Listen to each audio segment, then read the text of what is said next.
que je vais lire, que je vais essayer de lire. D'habitude, je ne lis jamais les textes, mais là, c'est tellement court que pour que ça tienne, j'ai préféré écrire. Donc, d'abord, il y a un lieu, c'est une salle de cours, une salle d'exposé. Moi, j'ai plus l'habitude de travailler dans les ateliers.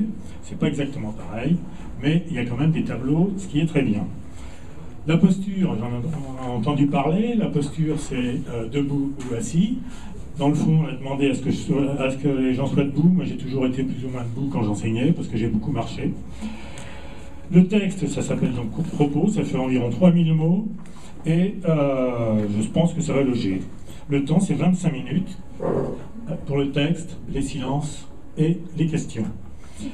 Donc ici, personnellement, j'ai envie qu'on fasse un petit hommage à John Cage, vous savez, John Cage, et qui est un amoureux de la musique qui s'oublie derrière, et donc celle des organes, de la parole incarnée, etc.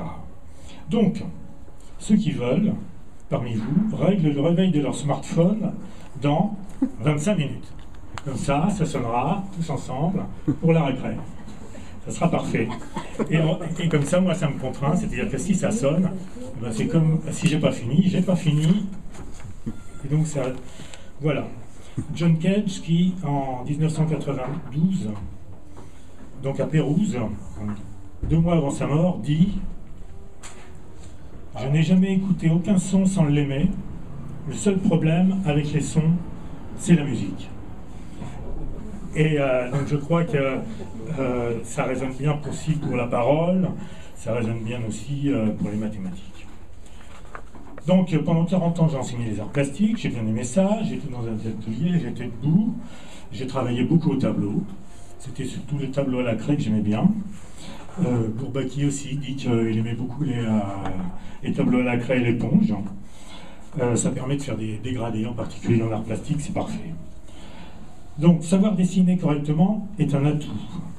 Le dessin en action parle, il déploie les espaces, il concentre l'attention sans mots.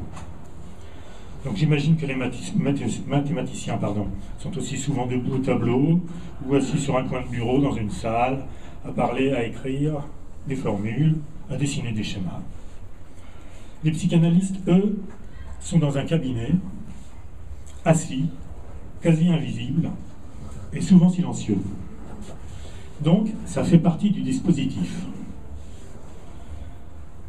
Donc, le dispositif, pour moi, est important, parce que, donc, en tant qu'artiste, je me plais à me ranger au registre de l'art conceptuel à tendance minimaliste. Donc, pour moi, ça doit entrer dans le dispositif, dans le jeu. Donc, c'est le jeu de la cour d'école, ou le jeu du colloque, ici. Donc, ça entre dans le jeu que j'expose là. C'est pour ça que je vous dis que c'est plus artistique qu'autre chose. Mais c'est aussi ce que font les psychanalystes en plantant une barre pour le sujet. Et donc le sujet peut alors se barrer. Ils ne tiennent pas la barre, ils sont la barre, ils créent la turbulence, le remous, ils installent la possibilité, ils persistent, ils ne se barrent jamais en vacances. C'est ce que font aussi les mathématiciens en peaufinant 100 fois des démonstrations implacables, mais élégantes. Maintenant, je vais vous donner 2 exemples, donc de mes œuvres, si on peut dire, qui se sont noués pour moi, précisément en élaborant cet exposé. Donc, je dirais, dans les 8 derniers mois à peu près. Donc, le premier exemple, c'est donc, ça se présente sous forme d'un nœud à 3 toujours, pour moi. Donc, le nœud à 3, vous connaissez. Ah, j'étais pas là-dessus. Mon Dieu. Ouais, ça va aller. Et voilà. Donc le nœud à 3, vous le connaissez. Voilà. Tac. Tac. Vous voyez, il n'est pas extraordinaire, mais enfin, c'est un nœud. Ici, il est... Voilà. Donc c'est le borroméen, le fameux dont on a parlé. Donc, pour le premier travail, le premier instant, c'est l'instant de voir, donc, et l'instant de voir, il est mathématique, donc. Il est mathématique au sens où je suis en train d'écouter Alain Cohn dans un exposé au Collège de France où il parle du temps dans la recherche du temps perdu, dans un hommage donc à Alexandre Grothendieck. Il présente un petit film d'animation. Non, à Proust, pas à Alexandre. Oui, à Proust, oui, mais c'était quand même dans le cadre avec... Oui, avec, d'accord. Et donc, il présente un petit film d'animation, le flot de chroniqueurs enroulés autour d'un tore. Donc, ce qu'on vient de voir tout à l'heure, sauf que c'était un dessin animé et que c'était encore plus beau. Et donc, afin de nous faire visualiser le retour dans le pas, propre à la remémoration. Donc, le filet souple de la vis se recroise, donc, se recroise les tropes sur le tore. Donc, et c'est au moment de la recroiser qu'il y a quelque chose qui peut se passer. Donc c'est pour ça aussi que la figure du tore, donc je redessine comme un rapidos.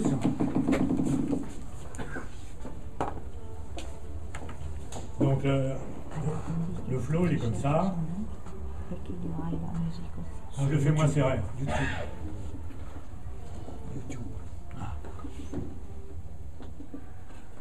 Bon, je suis un peu tendu. Voilà. Donc on voit bien qu'à un certain moment, ça peut se recroiser. Et puis que ça continue comme ça. Bien. Donc ça, c'est la première occurrence. Le deuxième brin, donc le premier, c'était l'instant de voir. Le deuxième brin, c'est le temps pour comprendre. Et donc, quand je regarde ça devant mon ordinateur, je suis absolument saisi. Et il y a une espèce d'évidence au déroulé du petit film, de sa visualisation. Je reconnais de suite donc une figure canonique de Lacan que j'ai dessinée un grand nombre de fois, donc, qui est donc le flux du désir.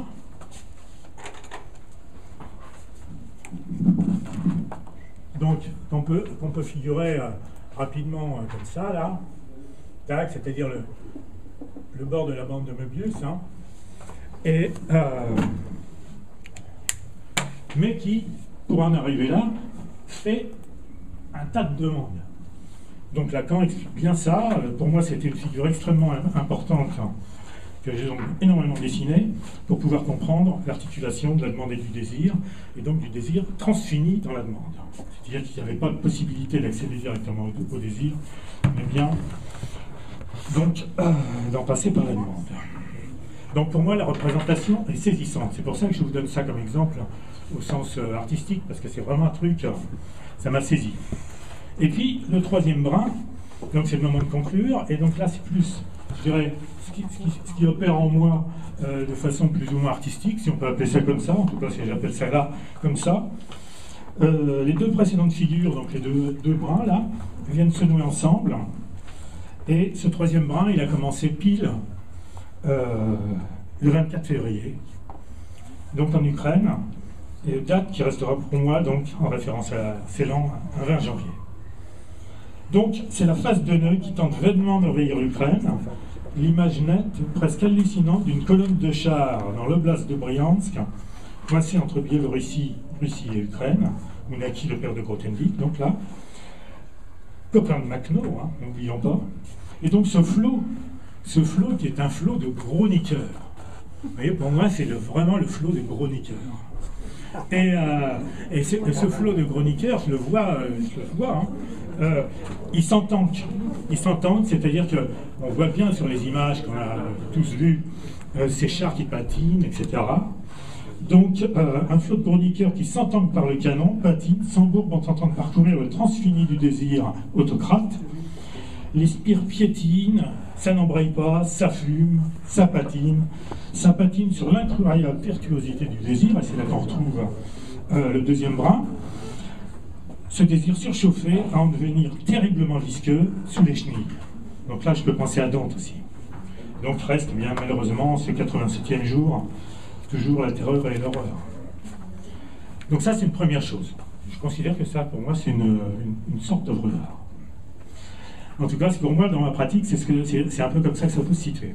Ah oui, comme je ne suis pas vraiment minimaliste, je me suis dit quand même que j'allais leur faire le dessin.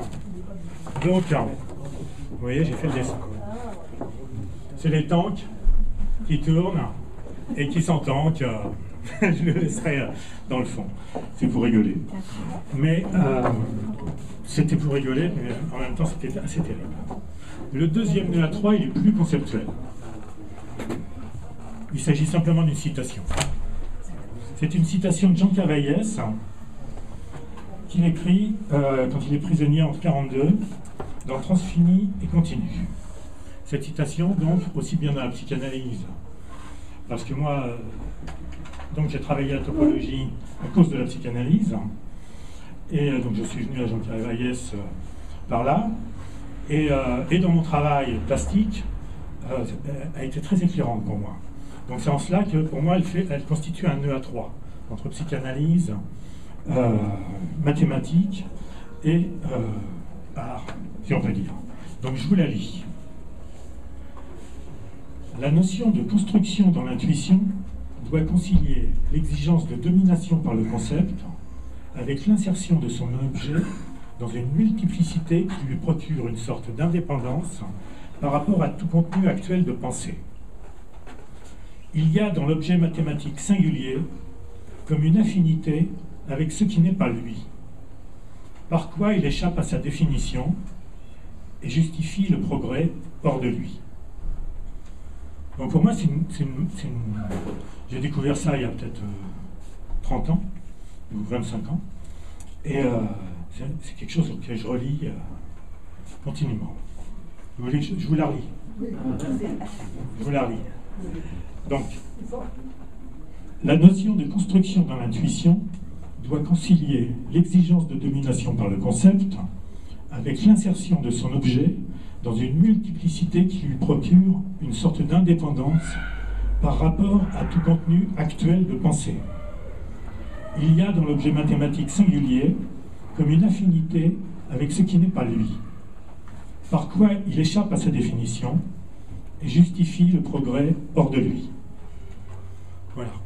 Donc je ne vous détaillerai pas pourquoi ça m'a fait cet effet-là, mais en tout cas pour l'artiste, si vous voulez, ce qu'il dit de la construction dans l'intuition et de la nécessité, surtout de la nécessité, ça a été très important. Voilà, deux exemples. Donc maintenant je vous parle de la création, puisque c'était le sujet. Pour moi la création est donc commune à tous les gens qui créent. Et donc elle n'a pas de matière particulière. Hein. Et par contre elle a une chose, c'est qu'elle est nécessaire. C'est-à-dire que c'est de l'ordre d'une nécessité. Pour ma pratique donc artistique, moi, puisque c'est artistique, je parle plutôt, j'aime bien aussi parler d'instauration, d'accord, puisqu'il s'agit d'activer l'institution, la théorie, les textes, les œuvres, et d'instruire le procès des diverses fonctions de passage à travers la matière ou autre chose. Hein. Donc pourquoi l'instauration ? Parce que l'instauration ne se soutient que de son propre geste de saisie formelle. C'est tout. Et donc une citation. Paul Celan, dans Le Méridien, cite un mot de Mercier pendant la Révolution. Mercier crie comme ça « Élargissez l'art ». Élargir, c'est aussi bien ouvrir le cadre qu'ouvrir le champ. Mais c'est surtout aussi libérer un prisonnier. En 1940, Alexandre Grothendieck, après 2 ans, est élargi du camp de Rieux-Cros, près de Mende. Il est accueilli au Chambon-sur-Lignon, dans un village protestant, protecteur des Juifs. Une autre citation. Hugo von Hofmannsthal, dans les lettres de Lord Chandos et autres essais, « Ce temps est plein jusqu'à en être malade de possibilités irréalisées, tout en étant bourré de choses qui semblent exister seulement pour la vie qu'elle recèle, et qui, pourtant, ne portent pas de vie en elle. » Donc j'ajouterais, ne porte pas encore de vie en elle, avec Lacan. Et je dirais qu'avec l'art, et avec sans doute la psychanalyse, et sans doute les mathématiques aussi, il s'agit d'insuffler la vie. Et pour insuffler, donc, il faut avoir un trou, et ne pas avoir peur d'y souffler. Donc, en topologie du sujet, Lacan distingue 3 trous, qui correspondent aux 3 registres réels et imaginaires symboliques, qui par ailleurs se noue borroméennement. D'abord, le trou réel, c'est le trou qui est... du moins, c'est Lacan qui donne ses définitions. Pardon. Le trou réel, donc, c'est le trou qui est autour de la ligne droite. Infini. D'accord? Celui-là. Voilà. Et donc, à chaque fois, je décline mathématiques, art, psychanalyse. Pour la mathématique, ça pourrait être son incomplétude, les ouverts, donc je parle du trou réel, hein, les tropes, ou peut-être le trou autour de la commutativité. Pour l'art, ça serait l'œuvre, le lieu instauré dans la représentation par un représentant qui souffle de tout son être, du représenté irreprésentable. Donc ça serait une sorte pour les artistes, c'est une sorte d'alizé continue. Pour la psychanalyse, c'est bien sûr l'inhérence du petit A, etc. Donc le deuxième trou, c'est le trou du tort, dont on a parlé, c'est le trou... Non, pardon, excusez-moi. Le deuxième trou, c'est le trou imaginaire, c'est la fenêtre. D'accord? Le trou de rupture de surface. Donc pour la mathématique, ça pourrait être l'ouverture dans l'espace effectuée par une démonstration. Grothendieck, a priori, disait, quand il tendait ses brouillons le matin, après avoir travaillé toute la nuit, il disait à ses étudiants, ça devrait passer. Et donc, pour qu'ils le mettent au propre. Et donc ça devrait passer, on voit bien là le côté rupture de surface, spéléologie, tunnel d'évasion, passage outre, dont il parle après. Et pour la psychanalyse, donc le trou imaginaire, c'est donc ce que Lacan appelle, et que j'aime bien appeler moi, les 3D. Donc bien sûr les 3D, hein, le coup classique, et puis autrement, Lacan l'écrit comme ça, voilà, les 3D. C'est-à-dire un truc qui nous coiffe et qui nous tient chaud. Et qui quand même qui fait de l'ombre aussi.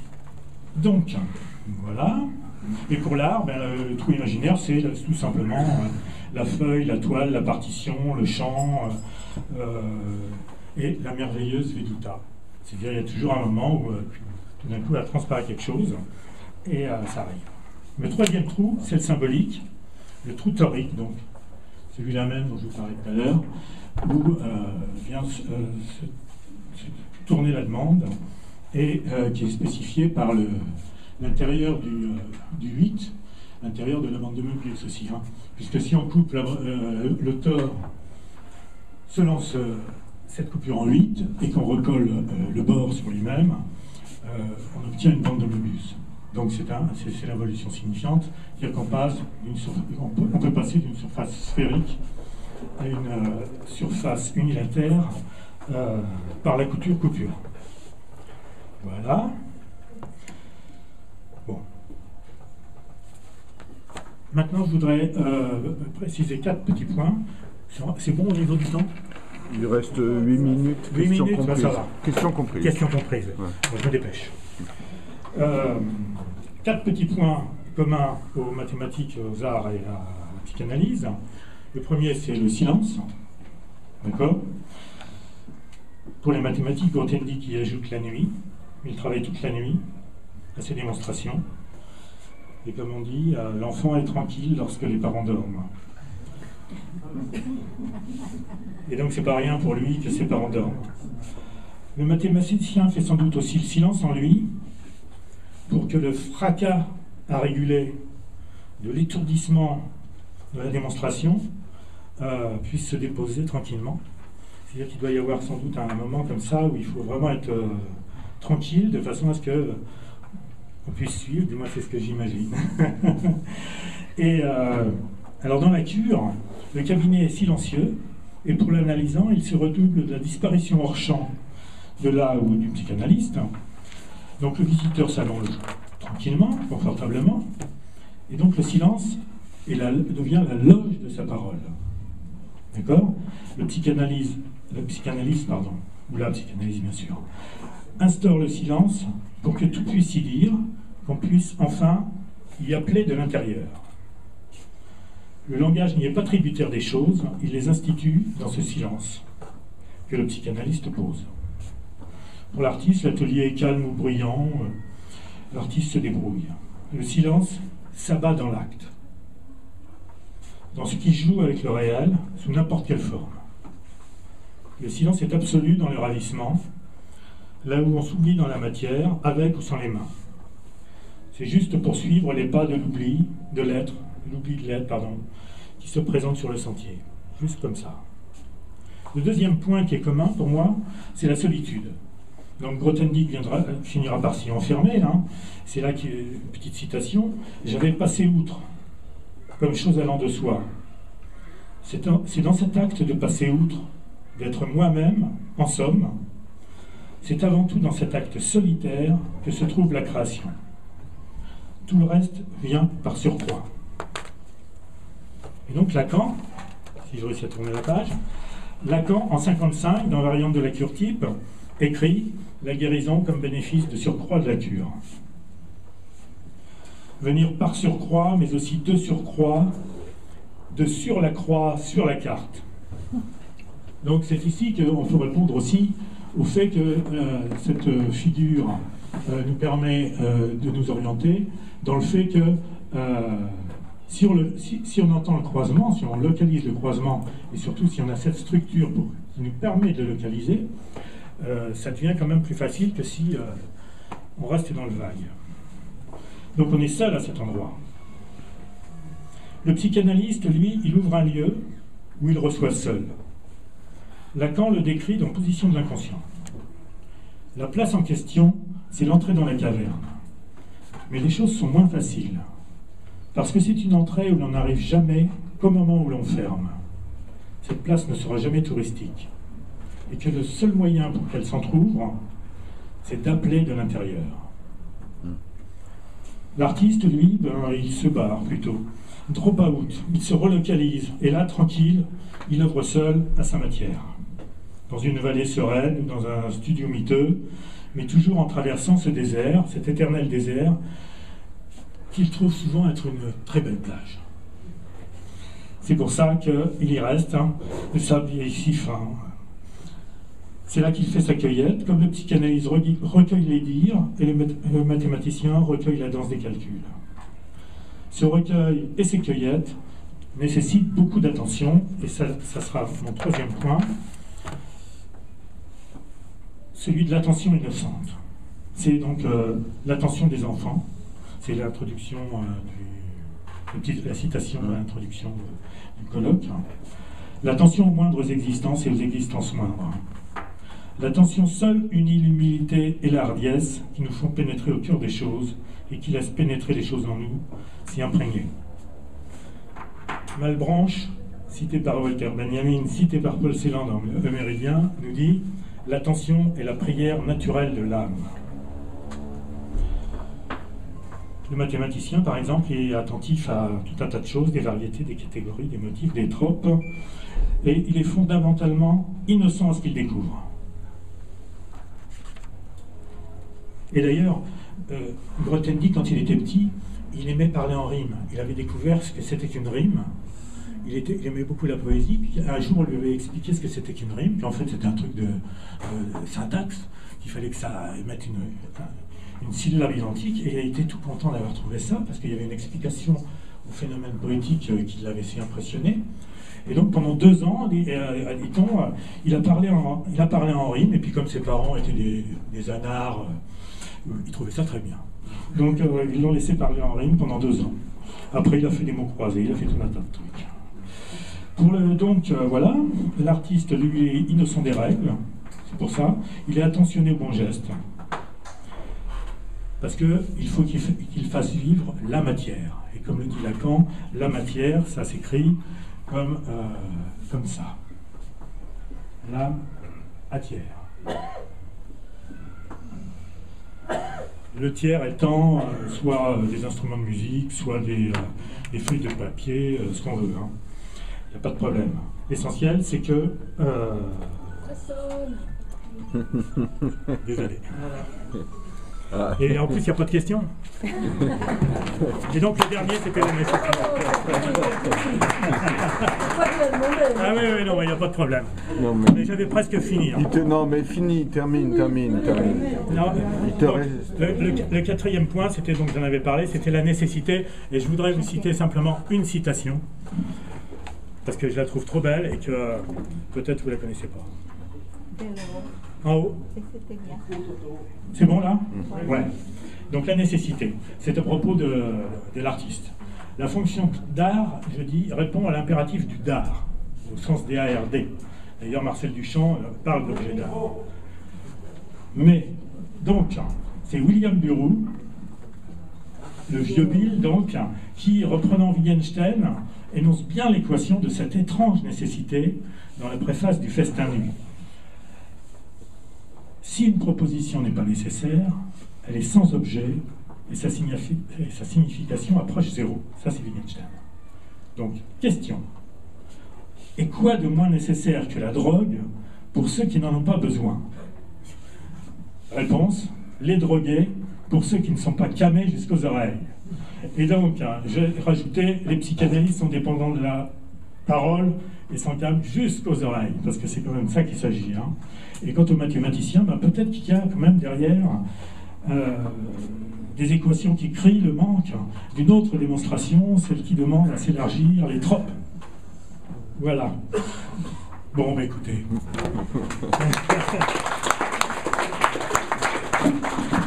Merci.